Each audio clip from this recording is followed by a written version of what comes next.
This is the Absolute Business Mindset podcast, created and hosted by Mark Hayward. This podcast will interview entrepreneurs, business owners, and people in their careers.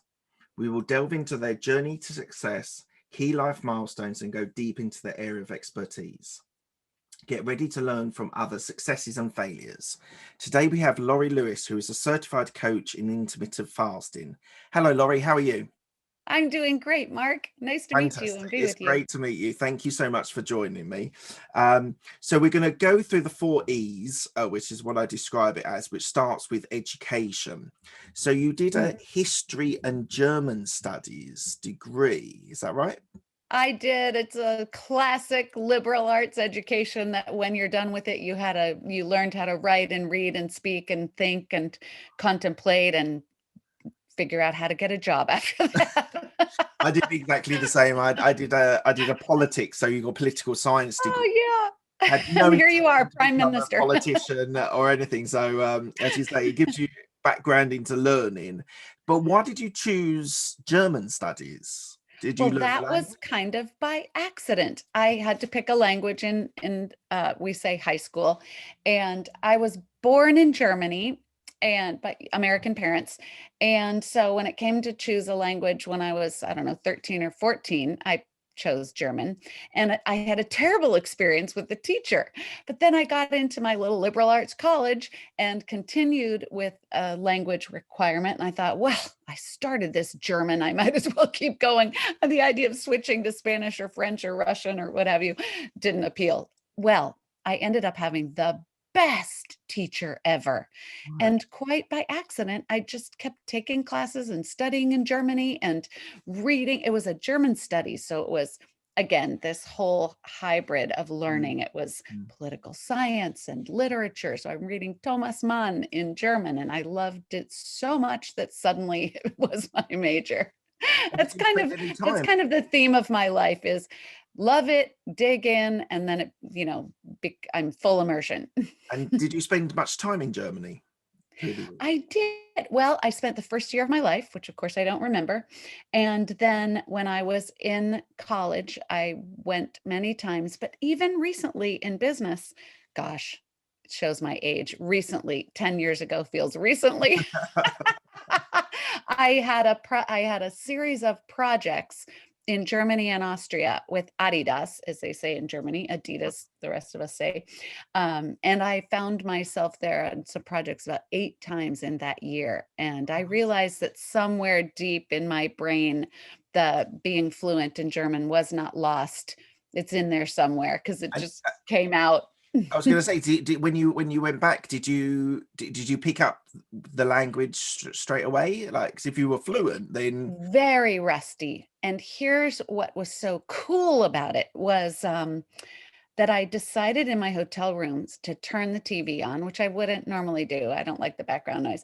But what was so exhilarating was I would hear a phrase in an ad or in a TV mm, show, and I'd mm, be like, I remember, it's putting the words together that's so exciting and the yeah. particular structure. And I was like, I remember what that means. And then I'd go to work the next day and use it. So yeah, it came back not well.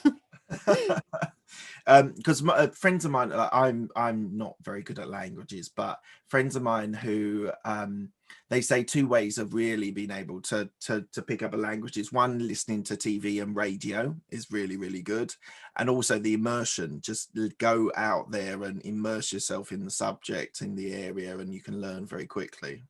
Yeah, I love it, and I have a strange ability to mimic the accent quite well. So people Oh, actually it's think that I'm a better language speaker than I am because I can echo how it sounds. I'm like, because it's no, quite I don't know hard. anything. I can just say one thing. Right, it's hard though. The German is very, it's a very sharp language, isn't it? It's very direct. I love it. I love it for some reason. Yeah, if there's anybody who has the patience to speak German with me, I think at this later stage in life, maybe I should resuscitate that. Absolutely. That would be fun. Okay, so let's go on to your experience. So a lot of your early experience when I was doing some research was in retail. So you worked for Ralph Lauren, Tiffany, Cartier as store managers. Is that right? You sort of worked your way through the store. So I why did. did you go into retail? I get it's just what I'm good at and what I love. And the particles of what I love are I love being in a beautiful environment. I love welcoming people in. They came in for a reason. So let's get to know them and discover. I love training teams of salespeople and service people. I love having the whole store work, the mechanics of it. I think being a retail store manager, you have to wear a lot of hats, like my liberal arts education, and enjoy that. And I think a love of people is important, a love of beauty, a love of a good story. I've worked for story rich companies with high quality products that it's really fun telling the story, even about where the fabric came from, or it just I love going in deep and I love making people happy. And yeah, so the retail environment is something that I started. I grew up in the mountains of Colorado. So I love snow, I love mountains, I love blue sunshine in winter. And in this little mountain town, there were lots of little shops. And so I got my, as a young girl, I started working in the different shops. And then fast forward to my liberal arts degree in history and German studies. And I thought, oh my goodness, what am I going to do? And I went to work for Laura Ashley back in the Right. day when she Yeah. was even alive. That Yeah. was like 100 years ago. And oh my goodness, I went in the whole 9 yards, the bows and the flounces and the flowers and all of it. And I managed several Laura Ashley stores back in the That's day. amazing. So yeah. So you spent time in retail, and then you took a shift into marketing, and then you went a little bit back and forth between marketing and retail. So so what made you shift to marketing as a sort of industry? Well, I love the idea of strategic marketing and branding. And again, it comes naturally for me. And there's a ability that I have to tell a story and to be consistent and be on brand. And people are like, what is that on brand? And I'm like, so I enjoy that. And truth be told, retailing is not the most lucrative career Yes. endeavor. There everybody around me, nobody around me had to work weekends, work nights, work holidays, Mhm. and get paid pennies. So there were times in my career where I had some opportunities to shift and pivot and go into retail consulting and retail research. And then I was hired by JP Morgan Chase to be the head of branch branding, which Mhm. meant all the 5,600 Chase banks in the US. I ensured that they had a consistent feel and look and the way the stores were designed and the marketing messaging and the employee uniforms, and that when you walked into a Chase bank, you knew where you were. You weren't in another bank. So that was amazing. Yeah. So we're going to jump a little bit back and forth, but just you were saying, like, how do you describe, put a definition to on brand? So you said, like, because I want my audience to sort of understand, some are marketers, some are people who have been involved in marketing, but it's quite different, slightly different. So first of all, what's the difference between marketing and branding? Oh, I And then love it. the second question is, and what does on brand mean for, perhaps you could give the example of JP Morgan Chase. So I think that you have to, or it's easiest to start with the idea of brand. Brand is the impression you're left with. And so if you were to think about brands we know, like what's the difference between Nike and Adidas? What's the difference between Coke and Pepsi? And there are words and there are feelings that we as the potential customer or customer, people are like, no, I'm a McDonald's person, no, I'm a Burger King person. It's like, why? Right? So, and what is it about the brand that has affected or impacted the trajectory of our life and nostalgia? But bottom line, it's the feeling, the impression that you're left with. And that really starts from the founder and from the top. So, what is the story? What is the impression? What are the feelings that you're left with? And what's the quality? So, and what are the words to describe that? So, then marketing is, who are we reaching out to purposefully, deliberately? And what is the message we are communicating? And what are we selling right now? What's the price? And that it all is then on brand. So that's why I think you have to start with brand, because you have to know very clearly who you are. and what are we imparting, and what do we want people to be left with? So what you've described there is when you talk about branding, in some ways, branding could be to your unconscious. It's not necessarily, you're not always conscious that you might know you're a McDonald's man instead of a Burger King or a Nike, Adidas, but sometimes these things are quite subtle and they can be influenced by friends, colleagues, or whatever. But well, I was thinking that branding sometimes is, you might not be fully conscious why you are a McDonald's instead of a Burger King, but you are. But what's the psychology behind it? Oh my gosh, I wish I knew the psychology behind it. I'm more in my retail research and retail consulting.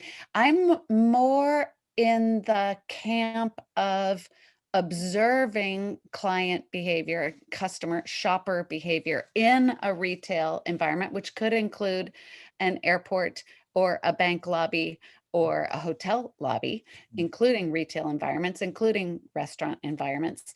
What do people do when they're in that environment? What is their behavior? I'm not a psychologist, so I don't know why people actually do what they do. I just know that they do what they do when they're in particular environments. Yeah. Okay, fantastic.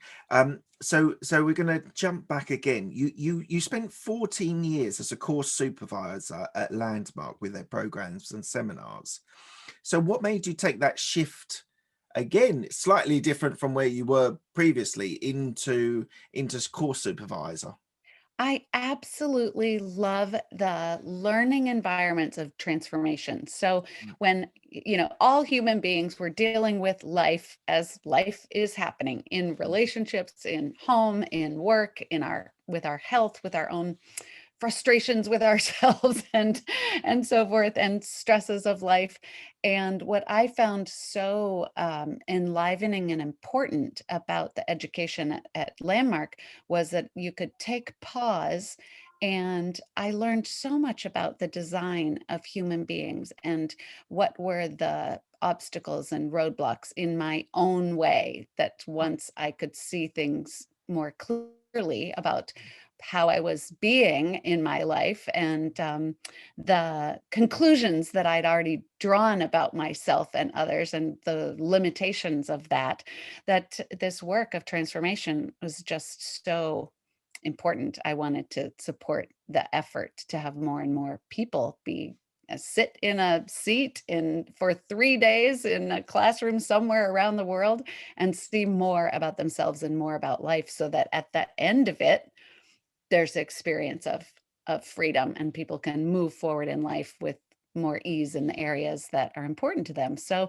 I spent a lot of years as a side hustle, if you will, as my volunteering activity, a lot of years producing programs for Landmark Education, which was a real gift in my life. And then there was a point where I felt like I was finished. I was complete with that. That's good. Okay. Yeah. So what sort of courses does Landmark actually do? I'm not aware of the company. The What primary course is called the Landmark Forum, and then there's the advanced course and self-expression and leadership and programs on communication, all the things that we weren't taught in school but teach us to be a better human being. So they call it transformational work. I think it's called transformational work because you go in thinking you're going to get tools, and what you get are like shifts in insight, shifts in perspective that don't feel tangible, and yet they produce amazing results. So transformational work. Okay, Yeah. awesome. Yeah. Okay. We're going to spend quite a bit of time on your intermittent fasting because that's currently what you do. But I just wanted to touch on something before we get into that. So you spent, I think it was just under 2 years on the Laurie Lewis partnerships, which was in ops management, coaching, sales, strategic marketing, branding. So what made you go into the self-employed, the entrepreneurial world of sort of consulting after those experiences with marketing and branding? That was a big pivot. So when I was at JP Morgan Chase, I got laid off. Branding is not essential in this hierarchy of things. I reported to the Interestingly, just chief. on that, what were you in a recession at that time? Were Yeah. they, that right? Okay, Yeah. okay. So they cut spend. And it was a challenging time in banking.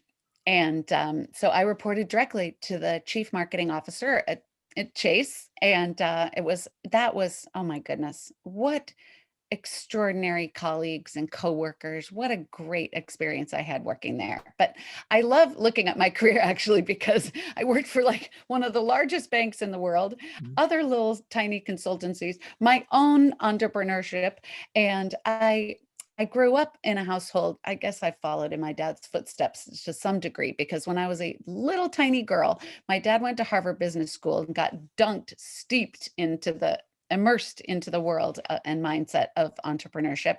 So I grew up with my dad having an idea, starting a company, having an idea, starting a company. And for me, I just knew that when I got laid off, I could give myself some time and space to figure it out and kind of pull together all the things that I am good at, that I'm passionate about, and figure out how I could offer that to others. And I was really fortunate that I had some small companies come to me and say, can you help us with whatever problem they were dealing with? And because my background is so diverse and I'm so good at wearing a lot of hats, and keen listening is important, and being able to draw on my resources, that for a short time, I was able to put together some consulting projects and pivot from the large world of banking to the smaller world of Laurie Lewis So, partnerships. so why did you wind the company up? Was it because I know you had a shift in sort of mindset with that got you into intermittent fasting related to your health, but um, why did you wind up the business? I the business that I'm in right now? No, the Laurie Lewis partnerships. Oh, because I literally needed to pay the bills.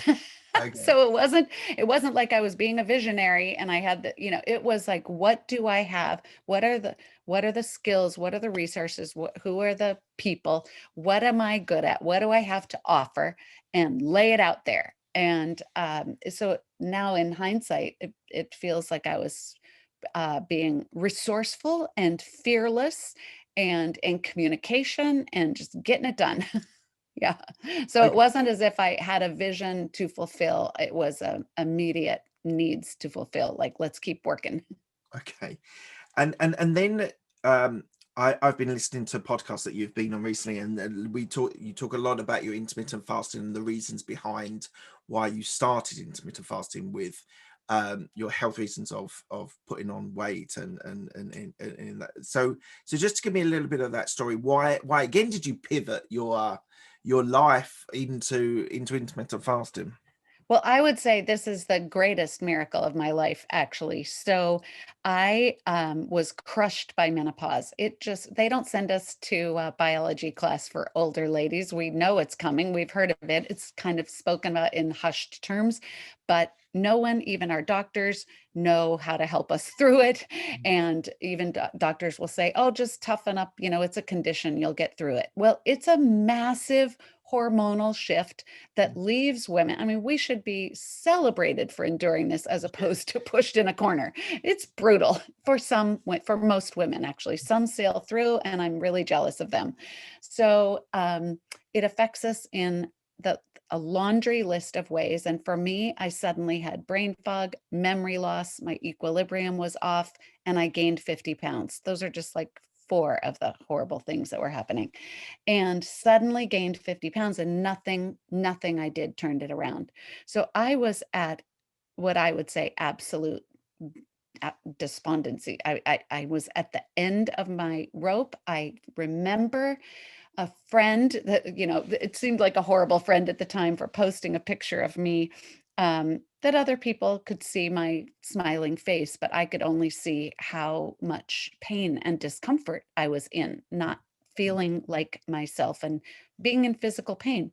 And so I saw this picture and I just thought, oh my gosh, is it actually true that it just gets worse and worse forever? Like, I'm just going to get heavier and foggier and more depressed and more in pain and more medication until you kick it at the end. And I thought, I'm not somewhere, somehow, I held out a tiny glimmer of hope that that wasn't true. And the reason I know that I held out a glimmer of hope is because one night I Googled, like, one last time, like, hormonal, menopausal, stubborn, fat I feel horrible, Google help me. Yeah, And good. up pop these words, intermittent fasting. And I'd never heard that before. I didn't know. I'd heard of long-term water fasting, whatever, people have opinions about the efficacy of that. But I didn't know that you could live a daily life eating in an eating window and having your body rest and heal during the fasting hours, and then eat delicious foods of your choice to abundance in your eating window. I didn't know that you could live in a pattern like that. So I stayed up all night studying and learning. And I happened to be visiting my mom in the Colorado mountains at that time. So the next morning I woke up and I said, I think I found something that sounds what else am I going to try? And so she said, how may I support you? And I said, don't offer me breakfast. And I was off and running. Now, the beauty of this, there's so many, but I felt better within 3 days. People Really? think it sounds That fast? scary and hard. And so I have now devoted my life to getting people over that fear or apprehension that it's scary and hard, to the very quick other side of feeling better and then reaching your health and weight and wellness goals and just living an easy, joyful life with a pattern of eating. And I think it's really important for people, no matter our age, to be at the top of our game, whatever the top of your game is, whether it's being effective as a business owner, a business leader, or being effective in communication with your family, or being able to play and run around. I think we want to be at the top of our game. And when I had that thought that, oh my gosh, it's really all downhill from here, I don't want to buy into that. Mm, mm. And that I saw that I could turn a corner and that I got better. And in 15 months, I lost the 51 pounds. But it was more importantly that I very quickly felt better and very easily could see that this was a beautiful way to live. And then other people were like, how do you do that? And now I have a whole business designed around how do you do that Right. and the ease and beauty of it. Yeah. There's lots of different ways I can go on I this. know. I've got three different ways that I've just jotted down, but let's unpick them. So, first thing is, what other things did you try? I assumed you tried exercise and sort of eating healthily and Yes. salads and sort of vegetables and things. So, did you try different types of diet? Did you exercise hard? Or what did you actually try at that stage? What was so mysterious about it, Mark, what it was that I've been, quote, air quotes, eating healthy for over 20 years. I broke a sugar addiction over 20 years ago, stopped drinking, Coke and diet soda and all of it. It's deliberately lost the taste for those things and shifted to eating whole, real foods. So when I suddenly packed on 50 pounds, everyone around me was like, oh, you're the healthiest eater we know. How could this happen to you? I was running marathons and eating Right. lots of kale, So I always say to people that I ate the way I ate when I was lean in my 40s. I ate the exact same way when I gained 50 pounds. And I ate the exact same way when I lost 50 pounds. And now I should add to it. And I'm eating the exact same way, having maintained my ideal weight for 2.5 years. So the things that I tried were just buckling down on the air quotes, healthy eating and cutting out alcohol for 60 days and nothing changed. And, I said that I've totally eliminated sugar, but I looked for any hidden sugars, so it wasn't the food. It wasn't the now the thing about exercise is when I got struck so hard by menopause, part of that was adrenal exhaustion, adrenal fatigue, and everything took so much effort to recover from. So my physical movement had to become very gentle. So I lived in New York City for about 25 years. And so I walked everywhere. So that didn't need, I'm moving all the time, but I did need to stop the hardcore running and the hardcore exercise and move into more gentle movement like yoga and more walking. So I just explore, sleep is very important to weight loss. So I shifted everything. I shifted sleep. I shifted my supplements. I literally tried everything and I just kept getting heavier and heavier and heavier. And it's a hormonal imbalance that put the weight on, was it? Yeah. And what I've learned, I really recommend a book by Dr. Jason Fung called The Obesity Code. And he explains beautifully how overweight and obesity is a hormonal issue. It's not a calories in, calories out issue. Now, the whole calories in, calories out philosophy makes sense. If you want to get slimmer, you move more and eat less. That makes perfect sense to everybody, Mhm. except it doesn't work. All the diets work some of the time. And then most people, if you've lost weight with a diet, you know that when you start eating normally again, you just gain it all right back and more. And it gets harder and harder and harder because it's a hormonal issue, and the primary hormone being insulin. Right. So when we can keep insulin low by fasting, the body is able to tap into our fat stores for fuel. But when you're eating all the time, little diet meals, slowing the metabolism and feeling unsatisfied by all those little diet meals, you're keeping insulin high and never tapping into your fat stores. So it's a whole physiological mechanism that's all hormonal, actually. And how So does that's the beauty. diabetes fit into this as well?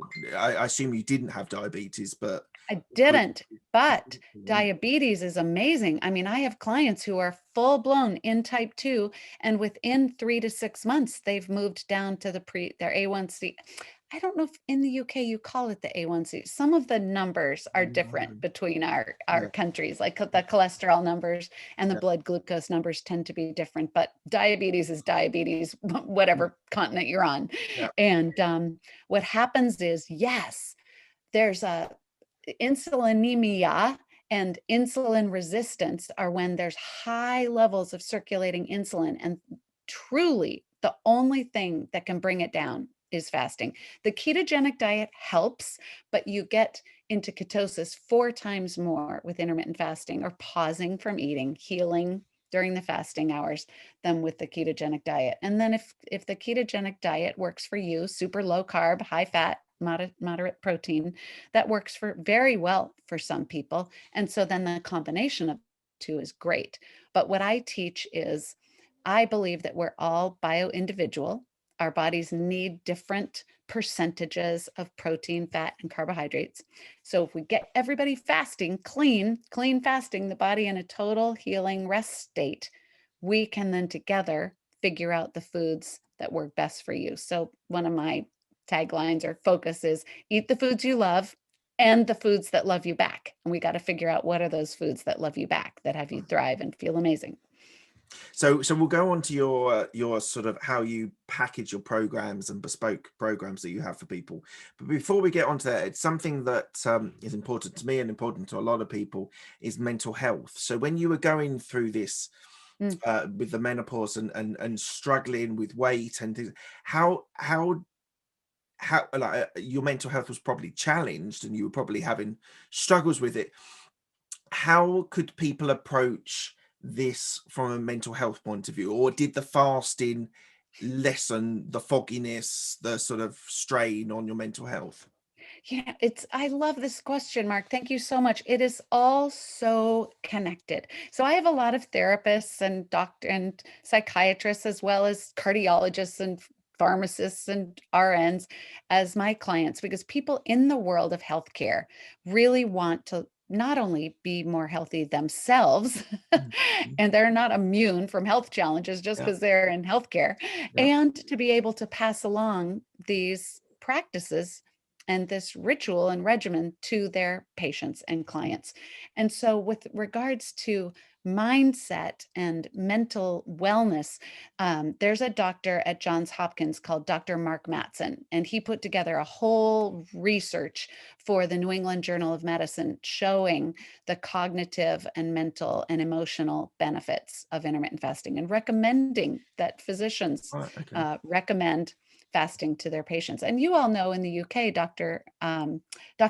Michael Mosley Yes, those double yes, M's. yes, we Mark do. Yeah, Mattson's in the US and Michael Mosley is in the yeah, UK. His wonderful BBC yeah, documentary, yeah. Eat Fast and Live My Longer. wife is obsessed by this guy. Yeah, He well, does various programs throughout the year, and she's always looking at, like, trying to spot those things, because he gives such great insight. He's actually a journalist. He's a medical yes, journalist. He was a doctor and then became a journalist, which I think is fascinating in itself. But he in the UK, and I'm sure he tries to challenge the trailer, the status quo, but he's also very, very happy to challenge, for example, challenge intermittent fasting and just say, well, does it work? I will try it for I'll try 3 it months. myself. Yeah, Exactly. which is Yeah. fantastic. This is why we love him so Well, much. and so then to answer your question, it's like which came first, the chicken or the egg, right? Like so I fasted, and because the brain fog lifted almost immediately and I had the experience of being myself. It's very hard to describe what it feels like to be yourself. When you're not, you know it. And when you suddenly are again, you know it. But putting words to that is nearly impossible. So I felt better quite quickly. So which came first? Was it the fasting helped me with my mental state, or that because I felt better, I then the depression lifted? Or was it that the fasting helped to start balancing my hormones, which affected the estrogen, progesterone, testosterone, and cortisol? Like it's all interwoven. Yeah. So, yes, people feel better when they're pausing from eating and eating later in an eating window, eating to satiety, eating foods that make you feel well and make you feel happy. And there is that experience of anticipation. Well, anticipation increases dopamine and serotonin, and the idea of I get to eat that yummy dinner later. I'm so excited for that. That I really recommend a book by an author, Jen Stevens, who wrote a book called Delay, Don't Deny. And she's also written a new book called Fast, Feast, Repeat. It's a New York Times bestseller because I think, it builds on the Obesity Code, which is now a almost 5-year-old book that takes all the most recent research. It gives you a good how to begin and tons of testimonials. So Fast, Feast, Repeat is great in this delay, don't deny methodology, which is I don't have to deny myself of the pleasure of food. I'm just delaying it till later.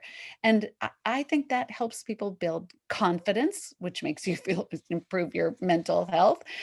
So when a person is flourishing and feels well and feels like they're improving, and you go to your doctor and your numbers are getting better and you can wake up and have better, eat more even energy throughout the day.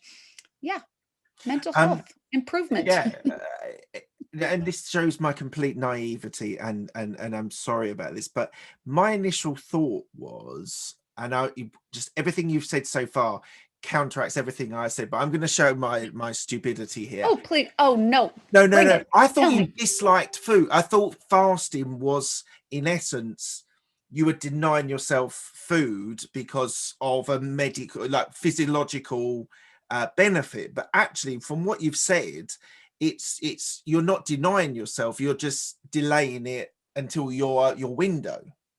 That's right. And here's what's just so I've had people say to me, "Oh, I could never intermittent fast. I like food too much." That makes me laugh so hard Right. because every intermittent faster will say, "We love food more than anybody." I mean, it's like, "Oh, it's so delicious," right? So the fasting hours are enlivening and healing and put your body into a condition of repair, digestive, hormonal, metabolic, cellular repair. Then you get the total pleasure and enjoyment and of delicious, nourishing food. We call ourselves food snobs because it's your precious eating window. And why on earth would you eat substandard, icky food in your amazing eating window? Eat delicious, high quality, extraordinary food made by, talented chefs. And so do you So do you do 16/8? Is that your pattern? that's what I 16. started with, actually. I recommend that people start with 12-12. So for you, all you out there, take 24 hours in a day and chop it into your fasting hours and your eating window. So if you were to say what time you're going to stop eating tonight, let's say it's 7 or 8 or whatever it is for you. whatever time you're going to stop eating tonight, that's when you close your eating window. It's when you Right. start fasting. Yeah. Then you're going to drink plain water, go to sleep, wake up in the morning, drink plain water, drink plain black coffee. And 12 hours after you closed your eating window, you can open it. And that's when you can have your creamy sweet coffee, you can have breakfast. And then in that 12-hour eating window, a lot of people are thinking, well, that wasn't very hard. Right. It's usually not to go that hard to go 12 hours. And then Especially you with can eat, sleep. You yeah, your sleep sleep for 8, 9, hopefully 7, seven, 8, seven, 9 eight hours or hours of whatever it. it was. Yeah. That's right. And so inch along, I decided not to inch along. For me, skipping breakfast wasn't so hard, and I like black coffee. So I started with 16-8. Yep, an Yeah. 8-hour eating window. And then pretty quickly I was like, 8 hours, that seems so long. I can really enjoy 2 meals in a 6-hour eating window. So then Okay. I shifted to that. And I Back actually to it. fast longer every day. For my body feels very, very happy fasting longer every day and enjoying a shorter eating window. Amazing. Yeah. So I would imagine, and correct me if I'm wrong, that your ideal client is probably going to be female. But are all of your clients female? Thank you for asking that. I work with quite a few men of all ages, actually, but 90, let's just say Right. 95% of my clients are women. I don't know if I think that women enjoy, oh, I don't like to generalize, right? Go on, you can generalize, Here's it's fine. the women that I work with are Yeah. open to coaching. They love camaraderie. They love hearing from other people. So I do group programs on Zoom. I was a Zoom pioneer back in the day when I started. I had to teach everyone how to use Zoom, and Right. now I don't have to teach Yeah. anyone anymore. And so I think women love learning from each other. The men, a lot of men a lot of men are like, well, this doesn't sound so hard. I don't eat before noon. I don't eat past 8. I drink water. I drink black coffee. And then I eat 2 or 3 meals. One and done. Nobody has to coach me for that. So good on you. Now, Do you know I think what? Those type of people will do it for a week, maybe a month at a stretch, and then they'll give it up, won't they? so. I don't know. A lot of people are very successful on their own. I, you know, in a perfect world, would my job, intermittent fasting coach, have to exist? No, because people's bodies are naturally inclined to pause from eating and then eat. It's just we happen, lucky us, or not so lucky us, to live in an environment where food is available 24/7, and we've been indoctrinated into this idea that we just have to be eating all the time. And nothing could be further from the truth. Breakfast is the most important meal of the day is a slogan that was invented by the cereal company, the breakfast cereal company called Kellogg's. Yeah, yeah. And I call it medical mythology. There are all sorts of things that we believe are good for us that Mm. are not grounded in science or research. And in fact, the opposite is true. And so, people need to figure out for themselves what can they do to feel their very best. And again, this idea that fasting is hard and scary is immediately, you know, debunked when you start it. But as you said, keeping going Mm. is very important. And that's my biggest job, is to keep people informed, Yeah. inspired, to be able to deal with the stresses of life and maintain their fasting pattern, because in our day and age, we deal with stress with food. I don't know if you ever noticed, but when you're sleep deprived and when stress hits you, something upsetting, the body immediately goes, give me food now. And our ancestors didn't have it. It's like if there was a cupboard, it was bare Yeah. until there was food available. So we have learned to comfort ourselves with food, and that isn't the best thing for the body. So we need to learn to comfort ourselves in other ways. It's interesting So, you said that intermittent fasting repairs the body. yeah. What do you mean by that? Well, it balances our hormones, it keeps insulin low, it keeps cortisol low, it taps into our fat stores. And so the most exciting, well, you've heard of human growth hormone, HGH. When we're in a fasted state, HGH shoots up. For men, 2000% approximately. For women, 1000%. I don't know why you guys get better luck in the HGH production, but all sorts of metabolic, digestive, and cellular repair happens when we're fasting. So one amazing thing is called autophagy, and a researcher in Japan, Dr. Osumi, got the Nobel Prize in 2016 for his research on autophagy. And it's a deep cellular repair where every cell has old broken down proteins in it. And it's a lot more efficient for the body to repair damaged cells than it is to make new cells. And guess what increases the autophagy exponentially? Fasting. So when we're in a fasted state, the body's like, oh, thank God. Whew, you've given us this digestive rest. We're in the hormonal rest, and the insulin can come back down, and now we can clean out all these cells. And so researchers can see through a microscope that a brand new cell next to a newly restored cell with autophagy, they can't tell the difference. So it's like taking out the cellular garbage. And that's why people who are intermittent fasting, our skin looks, I'm 58. I don't know if I look 58, but my skin looks a lot better than it did 4 years ago. Bright eyes. And one way that you can tell that it's working is people's skin tags fall off, moles disappear. One of my clients was upset because she wasn't losing weight as fast as she wanted to. So she sent me her before pictures and now, and one of them was from like behind. She held the camera in the bathroom mirror, Yeah. and she's like, look, I look the same. I'm like, wait a minute, do you see the biggest difference between these two pictures? It was a year in between. And she's like, no. And I said, look at all the moles on your back in the first one and none in the second one. She's like, that's crazy. What is that? Well, that's autophagy. So if there's that amount of healing happening on our surface, imagine the healing that's happening in our gut. And my plantar fasciitis went away. One of the things that happens with intermittent fasting is like a normalizing, a reduction of inflammation. And so many of our diseases are inflammatory. And so this debilitating foot pain that I had for 10 years that would shoot pain to the top of my head every morning, I could barely walk across the floor, was gone within 3 to 4 months of intermittent fasting. And that's one of the most common benefits that people experience, is this plantar fasciitis going away. We spend so much money at the foot doctors and foot beds and special foot shoes, and it goes away. Right, I'm conscious of time because both of us have got something in a little while, and I could talk to you. I've got the physiologically. I was really fascinated by this. We haven't talked about your book. We haven't talked about your design process. We haven't talked about your small business, how you set your business up. But unfortunately, we might have to get you back and delve into. I know. This is why I like talking about it all day, every day for my job.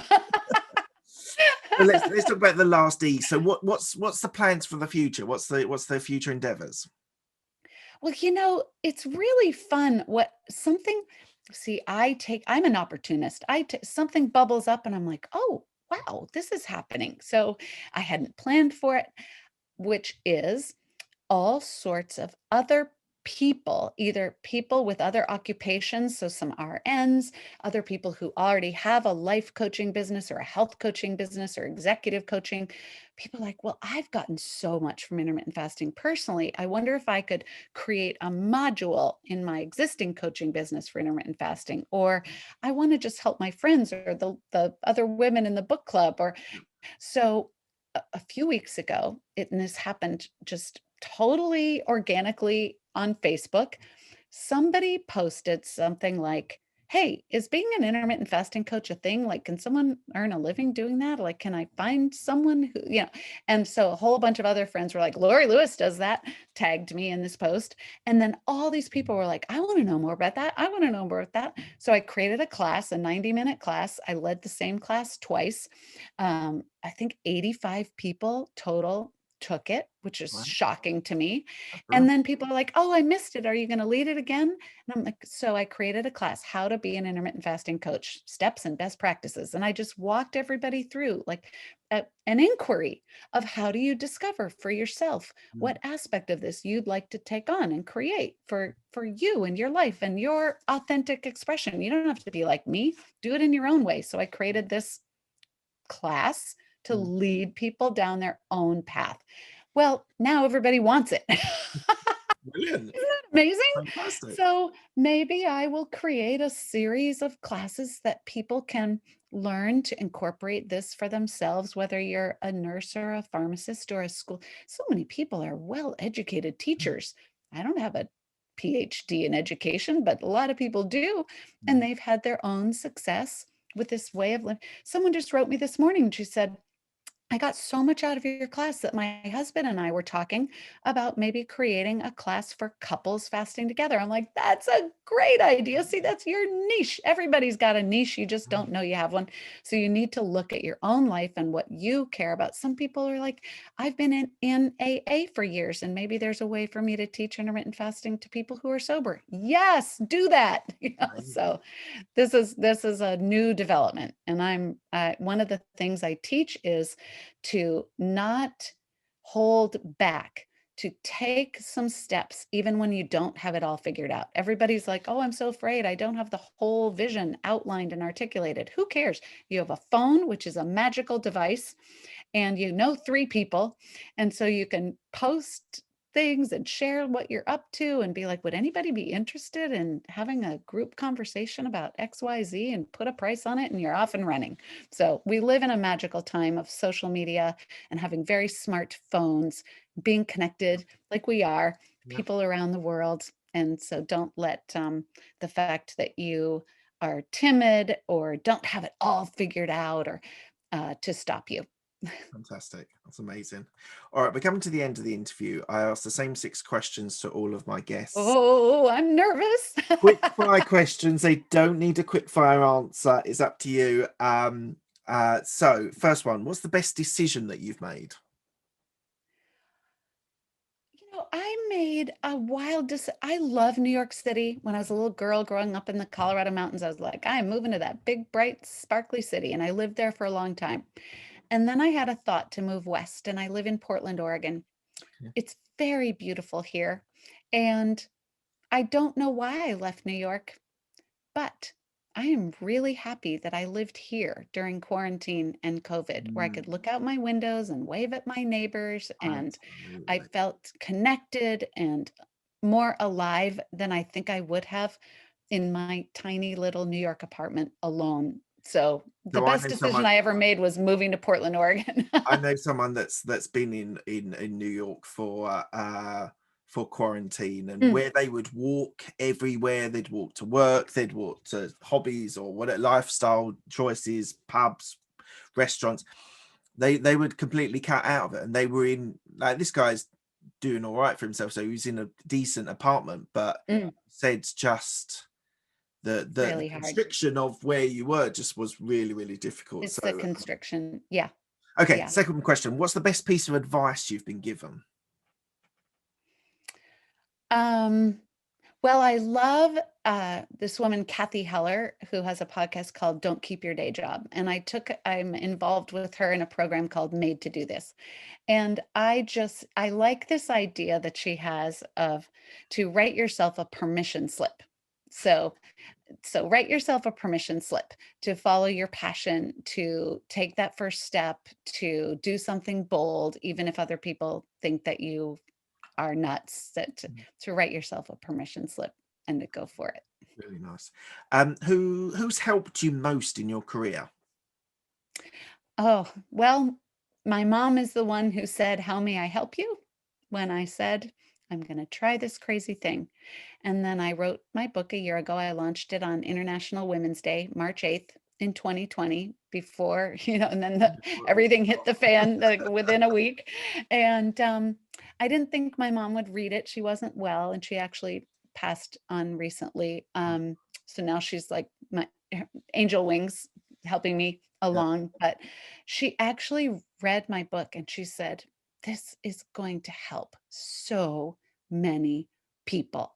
And I'm grateful, so grateful for her words of how may I support you. And That's I feel like she still is. that's amazing. Do you have any regrets? Oh my God, how long do you have? Oh gosh.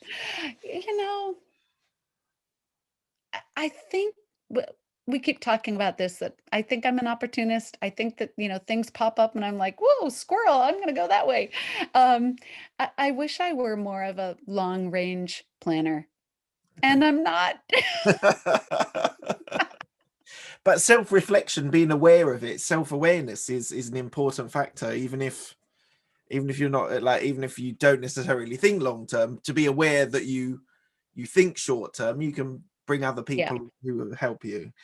Thank you for your honesty. I don't always get an answer with that when I ask that question, so thank you. What are you most proud of?